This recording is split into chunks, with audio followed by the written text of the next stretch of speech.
आज मैं आपको अपने साथ लेकर जा रही हूँ एक ऐसी जगह जहाँ पे हिंद महासागर भारत माँ के पैर पखारता है, जहाँ स्वामी विवेकानंद को आत्मज्ञान प्राप्त हुआ और जहाँ पर महात्मा गांधी की अस्थियों की राख रखी गई, जहाँ पे एक कुमारी कन्या ने बहुत ही घोर तपस्या करी शिव जी को पाने के लिए। जी हाँ, ये है भारत का सबसे आखिरी छोर कन्याकुमारी। हमारा ये सफर शुरू होता है रामेश्वरम से अर्ली मॉर्निंग सुबह 4 बजे। रामेश्वरम में हमने दर्शन करे और हम सुबह 4 बजे वहाँ से चले हैं आज कन्याकुमारी के लिए। We are expecting to reach around 11 there. और देखिए अभी हम बीच में रास्ते में ब्रेक के लिए रुके हैं। So it is a very small village in south India. पीछे मुर्गे बांग दे रहे हैं मॉर्निंग नेचुरल अलार्म। क्या आप जानते हैं कन्याकुमारी में देश का लार्जेस्ट विंडमिल फार्म है? जी हाँ, आप ये जो साइड्स में देख रहे हैं ये सारे विंडमिल फार्म्स हैं। कन्याकुमारी की जो ये जगह है ये बैरन लैंड है, यहाँ पे खेती नहीं की जा सकती और इस एरिया में साल के 9 महीने विंड स्पीड बहुत ज्यादा रहती है। तो इस विंड की स्पीड को यूज करके इन टरबाइंस के थ्रू, विंड टरबाइंस के थ्रू यहाँ पे एनर्जी प्रोड्यूस की जाती है। और आप जानते हैं ये जो विंड फार्म है ये वर्ल्ड का 3rd लार्जेस्ट विंड फार्म है। Isn't it amazing?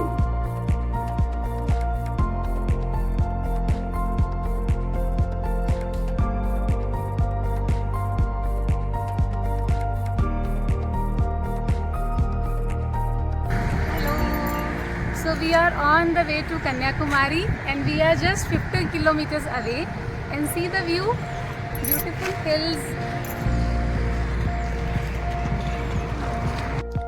कन्याकुमारी आना बहुत ही इजी है। आप कन्याकुमारी आने के लिए दिल्ली से ट्रेन ले सकते हैं जो कि करीब 2 दिन में आपको कन्याकुमारी पहुंचा देती है, या फिर आप फ्लाइट करके भी आ सकते हैं। फ्लाइट के लिए आपको तिरुवनंतपुरम आना पड़ेगा जो कि 2 से 3 आवर दूर है दिल्ली से, और यहाँ से आप इजीली कैब ले सकते हैं या एसी नॉन एसी बस भी ले सकते हैं। कन्याकुमारी पहुंच के हमने होटल लिया, थोड़ा रेस्ट किया और निकल पड़े अपनी पहली डेस्टिनेशन के लिए।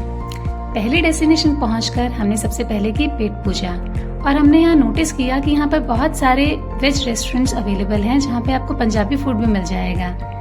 इसके बाद हम चल पड़े फर्स्ट डेस्टिनेशन के लिए।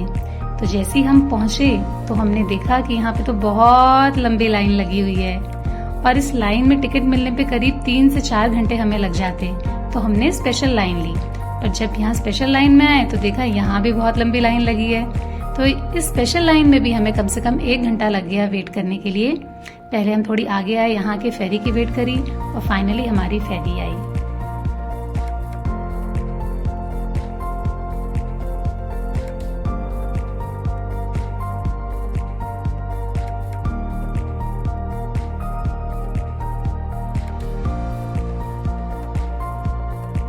तो फेरी में बैठकर हम निकल पड़े अपनी पहली डेस्टिनेशन के लिए। राइट हैंड साइड पे जो आपको स्टैच्यू दिख रहा है ये है सेंट थिरुवल्लुवर का स्टैच्यू जो कि तमिल के बहुत बड़े पोइट और फिलोसोफर रहे हैं। लेफ्ट हैंड साइड पे जहां हम जा रहे हैं वो जगह है स्वामी विवेकानंद मेमोरियल। ये बहुत ही स्पेशल जगह है। ऐसा कहा जाता है 1892 में स्वामी विवेकानंद कन्याकुमारी आए, उन्होंने माँ के दर्शन किए और सामने उन्हें एक चट्टान दिखाई दी। तो वो यहाँ से उस चट्टान तक तैर कर गए और इस चट्टान पर उन्होंने 3 दिन ध्यान किया। उनके मन में बहुत सारे प्रश्न थे, खुद को लेकर, हमारे देश को लेकर, देश के भविष्य को लेकर। उन्हें इन सारे प्रश्नों का उत्तर यहाँ पे मिला और उसके बाद फिर वो अपनी अमेरिका यात्रा पर निकल पड़े। कन्याकुमारी, इसका इतिहास बहुत ही पुराना है। 2016 में हमारे देश की सरकार ने इस राज्य को कन्याकुमारी का नाम दिया। उससे पहले ब्रिटिश रूल में इसका नाम केप कोमोरिन था। कन्याकुमारी का यह नाम एक कहानी की वजह से पड़ा। पुराणों में ऐसा वर्णित है कि भरत राजा, जो कि हमारे भारतवर्ष के राजा हुआ करते थे, उनकी 9 संतानें थी जिनमें से 8 पुत्रियां और 1 पुत्र था। मरने से पहले वो 9 संतानों में अपना राज्य पूरा बांट कर गए, जिसमें से दक्षिण का भाग कुमारी को मिला।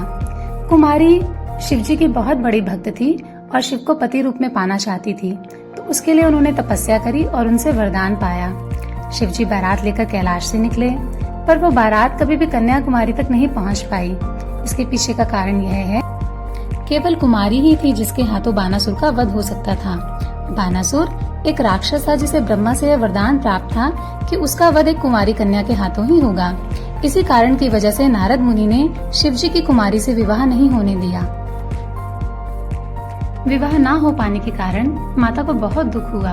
उस दुख से उनके मन में वैराग्य जागा, जिसके कारण उन्होंने बहुत वर्षों तक उसी चट्टान पर गहरी साधना करी। एक बार उन्हें गहरी साधना में देखकर बानासुर उनके प्रति मोहित हो गया। उन्होंने उनके आगे विवाह का प्रस्ताव रखा, परंतु माता ने यह शर्त रखी कि यदि तुम मुझे युद्ध में हरा दोगे तभी मैं तुमसे विवाह करूंगी। तो दोनों के बीच में युद्ध हुआ, जिसमें बानासुर मारा गया। ऐसा कहा जाता है कि यह मंदिर 3000 वर्षों से भी ज्यादा पुराना है। यह शक्तिपीठों में से भी एक है जहां पर माता का पीठ का हिस्सा गिरा था, जिसे मेरुदंड भी कहते हैं, और यह क्षेत्र माता की कुंडलिनी शक्ति से आज भी जागृत है। इसी स्थान पर दक्षिण के हिंद महासागर, पूर्व के बंगाल की खाड़ी और पश्चिम के अरब सागर का मिलन होता है, इसलिए इसे त्रिवेणी संगम भी कहते हैं।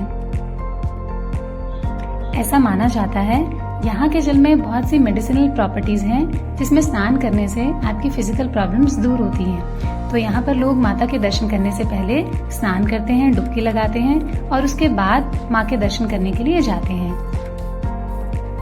मंदिर के गर्भगृह में माँ की मूर्ति स्थापित है, जिसके आप दर्शन करके आशीर्वाद प्राप्त कर सकते हैं। और अगर आप बहुत ही भाग्यशाली रहे तो आप माँ का अभिषेक भी देख सकते हैं। मंदिर के पीछे ही एक ओपन हॉल है जहाँ पर आप बैठकर ध्यान कर सकते हैं। माता के दर्शन करने के बाद हम निकल पड़े अपनी नेक्स्ट डेस्टिनेशन के लिए। तो यहाँ पहुँचकर हमें सबसे पहले भारत माता दिखी, हमने उनके दर्शन किए और उसके बाद हम पहुँचे महात्मा गांधी मंडप। महात्मा गांधी मंडप में महात्मा गांधी के जीवन और उनकी शिक्षाओं को बहुत ही खूबसूरती से चित्रों के माध्यम से दर्शाया गया है। महात्मा गांधी के मरने के बाद उनकी अस्थियों की राख को इसी जगह पर आम लोगों के देखने के लिए रखा गया था। इस इमारत को इस तरह से बनाया गया है कि आज भी महात्मा गांधी के जन्म दिवस पर 2 अक्टूबर को सूर्य की सबसे पहली किरण उसी स्थान पर पड़ती है जहां पर महात्मा गांधी की राख रखी गई थी। महात्मा गांधी मंडपम के बाद हम उस जगह पहुंचे जहां पे रामायण को चित्रों के माध्यम से बहुत ही अच्छी तरह से दर्शाया गया है। इस जगह का नाम है रामायण दर्शनम।